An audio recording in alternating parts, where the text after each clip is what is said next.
Bago tayo mag-umpisa, salamat Lord sa panibagong araw na ito. God bless all. Matapos mapunit ang malaking hadlang ng enerhiya, nakatayo si Jowlan sa harap ng madilim na portal. Habang humahampas sa paligid niya ang pulang itim na enerhiya, ipinahayag niya na maaari nang pumasok ang mga pioneer, ngunit nagbigay ng huling babala, ang mga bulaklak ng Shizai na kanilang pupuntahan upang kunin ay dapat na perpektong buo at hindi dapat madikit sa dugo ng tao. Sinabi niya na kung hindi sila susunod sa mga panuntunang ito, walang gantimpala. Pagkatapos nito, inutusan niya silang magsimula. Ang malaking grupo ng mga pioneer ay nagsimulang pumasok sa nakakatakot na portal. Habang naglalakad sila, nagreklamo ang isang miyembro ng grupong Arrogant Pioneers sa kanilang leader. Sinasabing ipinapadala sila ni Jowlan sa kamatayan nang hindi man lang siya sama-sama. Pinatahimik siya ng kanyang kasamahan, nagpapaalala na kung mamatay sila, malaki ang babayaran ng gobyerno sa kanilang pamilya. Samantala, pinagmamasdan ng grupo ni Fang Yi ang pagpasok ng iba, at sinuri ni Su Qingying ang lakas ng bawat grupo. Natukoy niya na ang Arrogant Pioneer ay isang cultivator sa one-star spirit creation realm, katulad ng antas ni Fang Yi. Napansin din niya na may ilang makapangyarihang individual na nagtatago ng kanilang aura, kaya mahirap silang husgahan. Ang iba naman ay solidong pioneer sa 1-star o 3-star Ghost Axe realm. Ipinahiwatig niya na halos magkakapantay ang lakas ng mga grupo. Nagulat si Fang Yi na nasa spirit creation realm din ang Arrogant Man, dahil hindi niya naramdaman ang mataas na antas ng spiritual energy mula rito. Naisip niya na siguradong napakahirap ng misyon kaya nakatawag ito ng pansin ng napakaraming elite team. Sa labas, iniabot ng isa sa mga katulong ni Jowlan ang huling report mula sa tablet. Kinumpirma niya na may kabuuang 37 1-star Ghost Axe Pioneer, 7 3-star Ghost Axe Pioneer, at 3 1-star Spirit Creation Pioneer ang pumasok.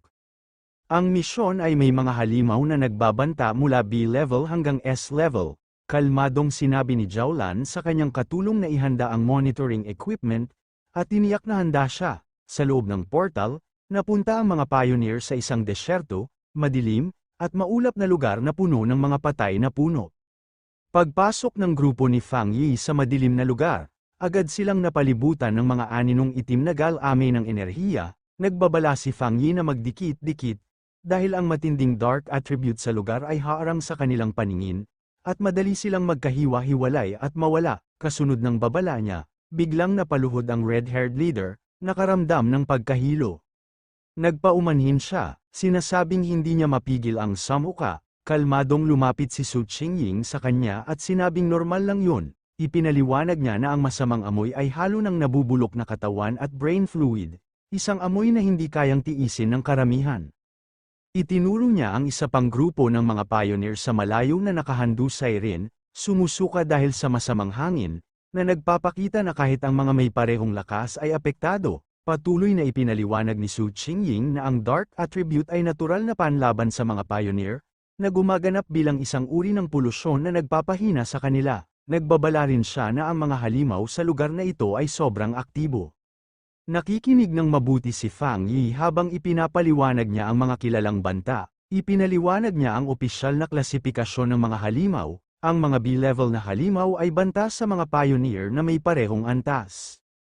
Ang mga A-level na halimaw ay sapat na makapangyarihan upang makaakit ng mga Spirit Creation Realm Cultivator, tulad ng mismong Extreme Dark Zone, at ang mga S-level na halimaw ay mga Disaster Class Threat, sapat na makapangyarihan upang haminin kahit ang mga nasa Legendary Jinggong Realm. Gayunpaman, idinagdag niya ang huling babala.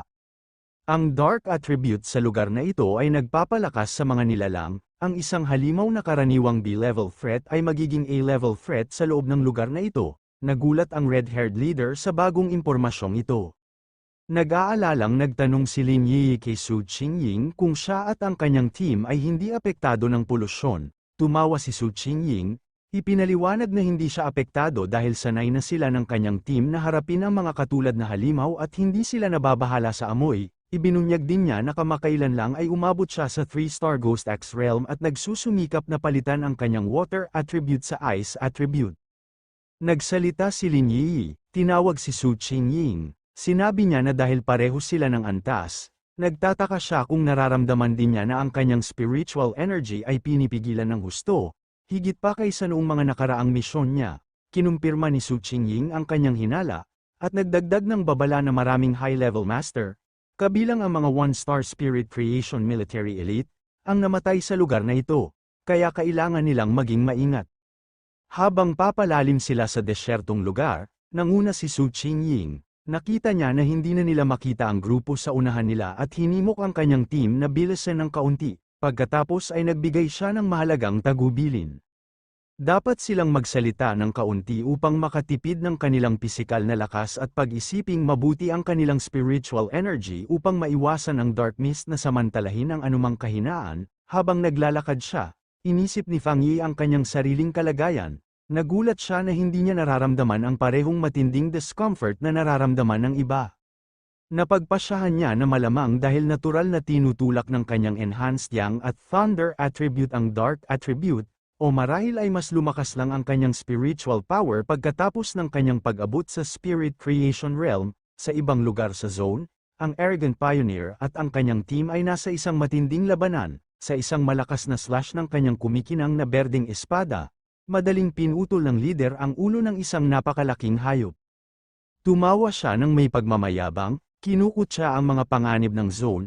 Tuwang-tuwa ang kanyang mga kasamahan habang idineklara niya na sila ang makakakuha ng Zai Flower, na nangangakong ipapakita sa nakababatang henerasyon kung ano ang tunay na lakas. Bumalik sa grupo ni Fang Yi, nahihirapan pa rin si Lin Yi sa pagduduwal, gumagawa ng maliliit na gagang sound. Napansin ni Fang Yi ang kanyang pagkabalisa at naisip niya sa kanyang sarili na sa kabila ng kanyang kapangyarihan, isa pa rin siyang bata. Marahan niyang ipinatong ang kanyang kamay sa kanyang likod. Nagpadala ng nakakaaliw na wave ng spiritual energy sa kanya, agad ang epekto. Naramdaman ni Lin Yi na nawala ang pagduduwal at ang chilling cold, napalitan ng nakakaaliw na init tulad ng winter sun, namangha siya sa hindi kapani-paniwalang kapangyarihan ng spirit creation realm, nagkomento siya sa nakakaaliw na init ng pinaniniwalaan niyang isang rare, high-grade fire attribute. Inisip niya kung paano dahan-daang sinisipsip ng kanyang sariling wood attribute ang enerhiya at kung paano binanggit ni Su Qingying na ang kanyang sariling water attribute ay nagiging rare ice attribute. Itinuwid siya ni Fang Yi, nilinaw na hindi ito fire attribute, ngunit ang yang attribute. Nagpaumanhin siya sa hindi niya ito naipaliwanag sa kanya dati at casual na ibinunyag na siya ang responsable sa parehong insidente sa North Gate at sa sunog sa playground sa Qingcheng University. Nagulat ang red-haired leader sa pagtatapat na ito. Nagtanong siya nang hindi makapaniwala kung inaamin niya na mayroon siyang tatlong magkakaibang high-grade attribute. Ipinaliwanag ni Fang Yi na ang dalawang insidente na may kaugnayan sa sunog ay hindi pareho, na binanggit na mayroong maliliit ngunit mahahalagang pagkakaiba sa pagitan ng Yang at Sky Fire attribute. Sa loob-loob niya, inisip ni Fang Yi ang kanyang ikaapat na kapangyarihan, ang Desolation attribute. Nagpasya siyang panatilihin itong lihim, naniniwalang palaging matalino na magkaroon ng nakatagong kalamangan. Sa labas, nagbigay siya ng malabong kumpirmasyon sa mga nagtatakang tanong ng kanyang team. Ang red-haired leader, nanginginig sa matinding lamig, kinakabahang lumapit kay Fang Yi. Ipinaliwanag niya na hindi pa siya umaabot sa 3-star Ghost X realm at hindi niya masyadong nararamdaman ang mga attribute, ngunit alam niyang makakatulong sa kanya ang kanyang Yang attribute. Nangangakong magpapakabait, nahihiya siyang nagtanong kung maaari rin niya siyang painitin. Pumayag si Fang Yi na painitin siya sa araw na yun at ipinatong ang kanyang kamay sa kanyang balikat, nagpadala ng nakakaaliw na wave ng enerhiya sa kanya na nagpang-inig sa kanya sa gulat.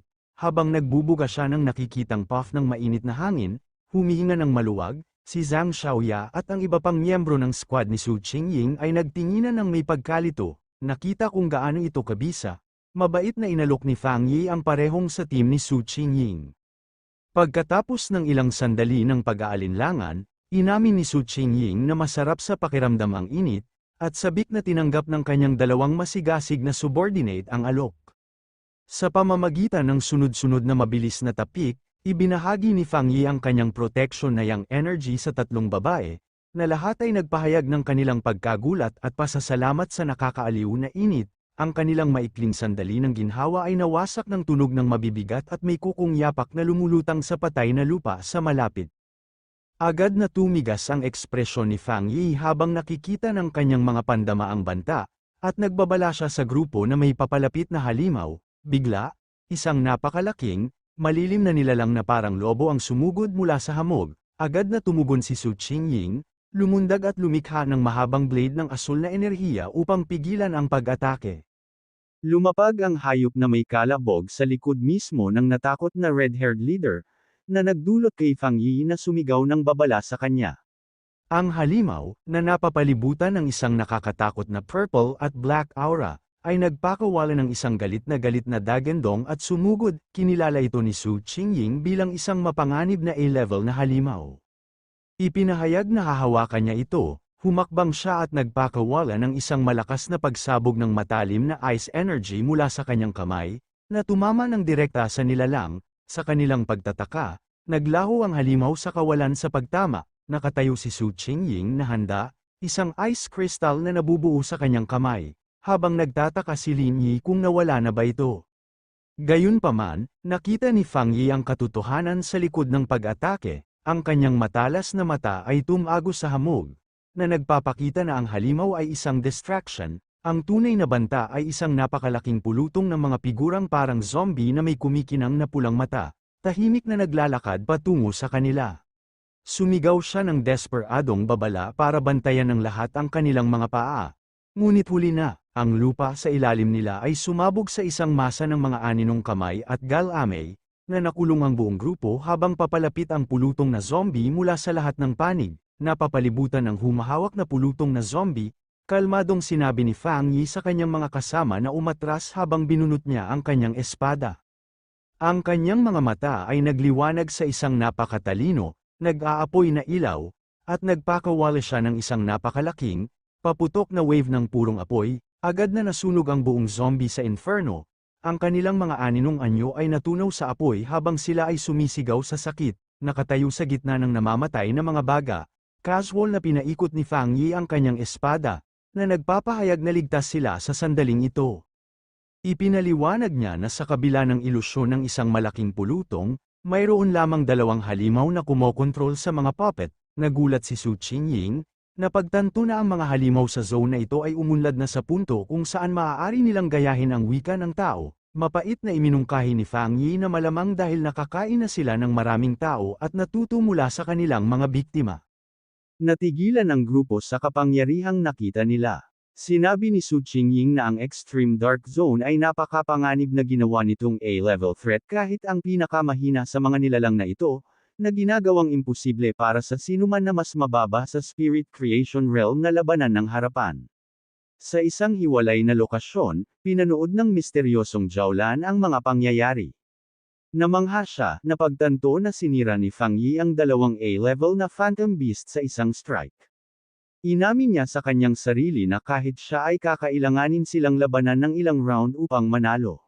Nauunawaan ang bagong antas ng panganib, idineklara ni Lin Yi na kung totoo ang sinabi ni Su Qingying, mas mahalaga kaysa dati na magdikit-dikit sila.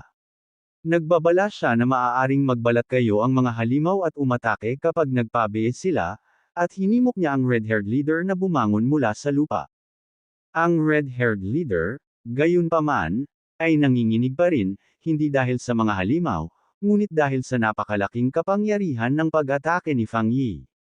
Nagreklamo siya tungkol sa nakakatakot na mabigat na aura, na mas nakakasakal kaysa sa mga zombie, na nararamdaman na kahit ang isang bahagyang pagdampi mula sa kanyang apoy ay papatay sa kanya. Bigla, isang malalim na dagandong ang umalangaw sa desyertong lugar. Nagtanong si Lin Yi kung naririnig ng iba ang parang alon ng karagatan. Nagsimulang yumanig ng husto ang lupa, na nagdulot sa buong grupo na matalisod at mawalan ng balanse. Sa malayo, nakita nila ang iba pang mga pioneer team na tumatakas sa ganap na takot. Desperadong sumigaw ang isang lalaki sa kanyang kasama na itigil ang pakikipaglaban at tumakbo. Sumisigaw na ang papalapit na banta ay purong kasamaan at nakakakita sila ng mga multo. Nanood sina Fang Yi, Su Qingying, at Lin Yi na may malungkot na ekspresyon habang nagaganap ang kaguluhan. Sa harap nila, isang napakalaking, umiikot na vortex ng purong dark energy, na puno ng hindi mabilang na mga monstrous form at kumikinang na pulang mata, ang sumalanta sa buong lugar, na nilamon ang lahat sa daanan nito.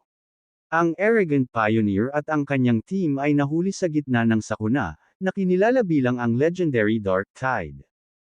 Habang ang nakakatakot na Dark Tide ay sumasagasa sa buong lupain, nilalamon ng mga pioneer na humihingi ng tulong, ang mayabang na pioneer ay umismed, binalewala niya ang banta, buong pagmamalaking sinasabi na kung hindi kaya ng mga regular na tropa, hindi nangangahulugang hindi niya kaya, sa isang mapangahas na dagandong, tinawag niya ang isang malaking harang ng berdeng enerhiya gamit ang kanyang espada, na nagpapahayag na lahat ng nasa loob ng sona ay kanya. Pagkatapos ay sumugod siya ng walang ingat sa gitna ng umiikot na pula at itim na bagyo, ang kanyang kumpiyansa ay agad na nasira, sa sandaling pumasok siya sa tide, natakpan siya ng nakakasakal na madilim na galami nito. Napagtanto niya nang may pagkasindak na ang mga halimaw sa loob ay mas malakas kaysa sa kanyang naisip, higit pa sa A-level o kahit S-level, puno ng takot, alam niyang hindi niya hahayaang mahuli siya, ngunit huli na ang lahat.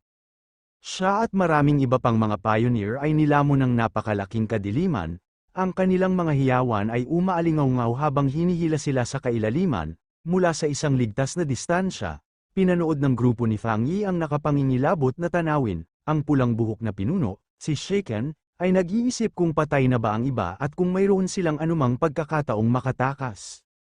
Tinanong ni Lin Yi kay Su Qingying na ipaliwanag kung ano ang Dark Tide, madilim na inilarawan nito ni Su Qingying bilang ang sukdulang anyo ng Dark Attribute, isang tide ng purong katiwalian na kumakain ng lahat sa daanan nito, kasama na ang iba pang mga halimaw, naguguluhan at natatakot siya. Ipinapaliwanag na ang kanilang misyon ay dapat na planado upang maiwasan ang Day of the Tide, at natatakot siya na ang lahat ng mga pioneer na nauna ay wala na ngayon. Naalala ni Lin Yi na narinig ang tungkol sa Dark Tide sa mga Pioneer Forum, kung saan ito ay inilarawan bilang isang puwersa na maaaring sumira sa isang buong lungsod. Natatakot, hinimok niya ang kanyang pinsan na umatras habang may oras pa sila, gayunpaman, nanatiling kalmado si Fang Yi. Sinabi niya sa lahat na huwag magpanik at lumikha ng isang malaking proteksyon na harang ng ginintoang enerhiya, na pumutok na may asul na kidlat, sa paligid ng buong grupo. Ipinaliwanag niya na ang espiritual na kalasag na ito ay isang natural na panlaban sa Dark Attribute at sinabi sa kanila na, kung kinakailangan, maaari nilang pagsamahin ang kanilang mga kapangyarihan upang panatilihin ang harang at makaligtas sa epekto ng tide. Nagulat si Su Qingying sa kanyang plano, nagtatanong kung ano ang kanyang gagawin. Binalaan niya siya na ang Dark Tide ay isang puro na estado ng Dark Attribute at ang kanilang pinagsamang kapangyarihan ay hindi maaaring pigilan ito, na nagpapaalala sa kanya na ang makapangyarihang Spirit Creation Pioneer ay nilamon lamang ng buo. Hindi na bahala si Fang Yi, na ang kanyang espada ay sumabog sa ginintoang apoy at ang kanyang kabilang kamay ay nag-spark ng asul na kidlat. Buong kumpiyansa niyang ipinahayag na pupunta siya at sisirain ito, bago pa man makapag-react ang sinuman, lumundag siya pasulong, naging isang guhit ng purong apoy at kidlat na bumaril diretso patungo sa malaking alon ng kadiliman. Ang kanyang mga kasamahan sa koponan ay maaari lamang manood sa hindi makapaniwalang pagkabigla, kasama si Su Qingying na nagtataka kung talagang balak niyang sirain ang Dark Tide mismo. Sumugod siya sa puso ng bagyo. Ang kanyang ilaw ay naghihiwa ng isang landas sa pamamagitan ng umiikot na kaguluhan. Sa loob ng mata ng tide, kalmadong lumutang si Fang Yi, ganap na hindi nasaktan sa loob ng isang proteksyon na gininto ang aura habang ang napakalaking madilim na enerhiya ay umiikot sa paligid niya. Tiningnan niya ang maliliit na apoy na parang mga hibla ng pulang enerhiya sa loob ng bagyo at ngumisi, na kinumpirma ang isang hinala na mayroon siya. Lumulutang sa puso ng Dark Tide, si Fang Yi ay napapaligiran ng isang napakaraming pulutong ng hindi mabilang na mga halimaw, ang kanilang maraming mata na anyo ay bumabaluktot sa kadiliman, sinuri niya ang tunay na katangian ng banta, na napagtanto na ang mga ito ay hindi lamang mga A-level na halimaw na kinokontrol ng Dark Energy. Sa halip, sila ay mga upgraded composite, pinagsama at nag-evolve na bersyon ng hindi mabilang na mas maliliit na halimaw. Naunawaan niya na ang tide ay isang buhay na incubator, patuloy na nagpapalaki ng mga nilalang nito mula B-level hanggang A-level at pagkatapos ay sa S-level. Ang buong kaganapan, pagtatapos niya, ay hindi bababa sa isang SSS level na banta, na nagpapaliwanag kung bakit madali nitong makakain kahit ang mga makapangyarihang Spirit Creation Realm Pioneer. Isang halimaw ang sumugod kay Fang Yi, ang kanyang mga mata ay nagliyab sa ginintoang apoy, at sa isang solong makapangyarihang hiwa ng kanyang nagliliyab na espada, pinakawalan niya ang kanyang Crimson Flame Blade technique, madaling sinisira ang A-level composite beast. Naisip niya ang kanyang hindi kapani-pani walang paglaki, ang kombinasyon ng kanyang bagong Spirit Creation Realm Power at ang kanyang Skyfire Enhanced na espada ay nagpahintulot sa kanya na agad na pumatay ng isang nilalang na dati ay magiging isang mahirap na laban. Habang iniskan niya ang kanyang paligid, napansin niya ang isang pamilyar. Ito ang mayabang na pioneer, buhay pa ngunit kinakain ng dark energy ng Tide, ang lalaki ay gising pa, nakikipagpunyagi laban sa katiwalian na sumasakop sa kanya. Nakita ni Fang Yi na dahil tumutugon pa rin ang lalaki, ang kanyang espiritual na enerhiya ay hindi pa ganap na nauubos, naisip niya na kahit na ang kanyang espiritual na pundasyon ay hindi kasing solid ng sa kanya. Ang pagiging isang tunay na Spirit Creation Realm Pioneer ay nagbigay sa kanya ng isang maliit na pagkakataong makaligtas. Nagpas siyang kumilos, tinipo ni Fang Yi ang kanyang Divine Thunder Power. Nagpakawala siya ng isang malaking sabog ng nagpapadalisay na kidlat, na tumama sa madilim na masa na humahawak sa mayabang na pioneer, ang lalaki ay itinapon malayo sa Tide, bumagsak ng husto sa lupa, walang malay, ngunit malaya mula sa katiwalian, nakatayo sa ibabaw ng kanyang bumagsak na karibal na may hawak pa ring nag-aapoy na espada. Napansin ni Fang Yi na ang lalaki ay maaaring iligtas, ngunit bahagya lamang. Ang kanyang tagumpay ay hindi nagtagal, ang madilim na enerhiya sa paligid niya ay nagsimulang bumaluktot at magsama-sama, at ang mga halimaw na kanyang sinira ay nagsimulang magbagong anyo sa harap ng kanyang mga mata. Pinanood niya habang ang isang malaki, maraming mata na nilalang ay muling nabuo mula sa kadiliman, na napagtanto ng may madilim na katiyakan na ang Tide ay maaaring walang katapusang magparami ng mga minions nito. Nagtataka siya kung ang nakakatakot na regenerative power na ito ay ang espesyal na katangian ng mga halimaw na higit sa S-level, nakaharap sa walang katapusang regenerating na pulutong. Nagpa siya si Fang Yi sa isang bago, mas mapanganib na plano, sa isang kumpiyansa ng ngisi, iminungkahi niyang subukan ang isang bagay na iba. Sadyang ibinaba niya ang kanyang protection na espiritual na energy aura, na iniiwan ang kanyang sarili na ganap na nakalantad sa buo, napakalaking kapangyarihan ng Dark Tide. Sa sandaling hindi siya protektado, ang kanyang sistema ay nag-activate, na nakakita ng matinding dark attribute, gayunpaman, mabilis itong nag-ulat ng pagkabigo. Ang kapangyarihan ng attribute ay masyadong espesyal at hindi maaaring kunin sa oras na ito, nadismaya si Fang Yi, ngunit hindi ganap na nagulat, napagtanto niya na kahit na pagkatapos maabot ang Spirit Creation Realm, ang Dark Attribute ay lampas pa rin sa kanyang abot, na kinukumpirma na ito ay panimula na naiiba at mas komplikado kaysa sa anumang iba pang kapangyarihan na kanyang hinarap. Sa pagkaubos ng kanyang mga opsyon, isang determinadong ngiti ang lumitaw sa kanyang mukha, napagpasyahan niya na dahil hindi niya maaaring sirain ang Tide o makuha ang kapangyarihan nito, kailangan niyang humanap ng ibang paraan upang harapin ito. Habang papalapit muli ang mga halimaw, ikinalungkot niya sandali na hindi niya dinala ang kanyang maliit na puting bulaklak, ang Desolation Flower. Alam na ang kapangyarihan nitong sumisipsip ng buhay ay magiging isang perpektong panlaban. Nagtataka siya kung ano pang mga opsyon ang natitira sa kanya. Pagkatapos, nanlaki ang kanyang mga mata sa isang biglaang pagkaunawa. Alam niyang mayroon siyang handa ng solusyon sa harap niya. Sa labas ng Tide, ang iba pang miyembro ng koponan ay nanood mula sa kaligtasan ng kanilang ginintoang harang, ang pulang buhok na pinuno, na nagulat pa rin, ay tinanong si Su Qingying kung nakakita na ba siya ng ganitong sitwasyon dati. Ngunit maaari lamang aminin ni Su Qingying na hindi pa. Bigla, ang magulong, umiikot na enerhiya ng Dark Tide ay lumago ng nakakagambalang tahimik na dumidiin laban sa kanilang proteksyon na kalasag. Ang kakaibang katahimikan ay lalo lamang nagpataas ng takot kay Lin Yi, na umaamin na kahit na hinarap nila ang napakalaking Desolation Vine, hindi pa siya nakaramdam ng labis na pagkabalisa. Kinakain siya ng pag-aalala para sa kanyang pinsan, na kinatatakutan ang pinakamasama. Sinubukan siyang panatagin ni Su Qingying, na itinuro na ang kanyang proteksyon na harang ay aktibo pa rin, kumikislap lamang. Hinawakan niya ang mga kamay ni Yi, sinasabi sa kanya na dapat nilang ituon ang kanilang sariling espiritual na enerhiya upang makatulong na palakasin ang kalasag. Idinagdag niya sa madilim na loika na kung ang isang pioneer na kasing lakas ni Fang Yi ay babagsak, ang kanilang sariling kapalaran ay masisira pa rin. Patuloy na pinalakas ni Su Qingying ang kanilang moral, na nagpapaalala sa kanila na si Fang Yi ay isang spirit creation realm cultivator na gumamit ng ilang makapangyarihang attributes, at pinaghihinalaan niya na ang kanyang tunay na lakas ay mas malaki pa kaysa sa kanilang alam.